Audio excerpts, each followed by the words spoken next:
Sumulat daw si Egay sa universidad na pinapasukan ng kanyang anak sa Maynila.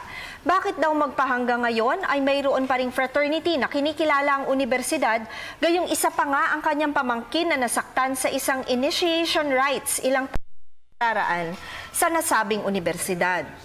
Egay ang pagkakaroon ng recognized na organizations, fraternities at sororities sa mga eskwela ay hindi violation ng anti-hazing law. Hindi naman kasi bawal ang pagbuo ng mga ito.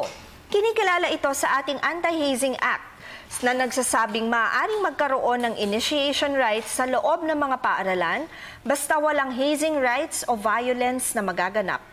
Maaaring magkaroon ng initiation rites sa eskwela kung magkakaroon ng written notice sa paaralan ang organisasyong ito na sumasailalim dito. Kinakailangan ding mag-undertake sila ng kasulatan na walang violence o hazing na mangyayari, kundi ang mga kasapi at organizers nito ay mananagot sa batas. Tandaan na ang aming opinyon ay limitado lamang sa mga impormasyong inyong ibinigay sa amin at maaari itong mag-iba, depende pa sa karagdagang detalye. Malaya po kayong makakakonsulta sa inyong napiling abogado. Patuloy po kayong mag-email sa ptv4newscenter@gmail.com. Attorney JJ Jimeno Atienza, ang inyong bisig ng batas.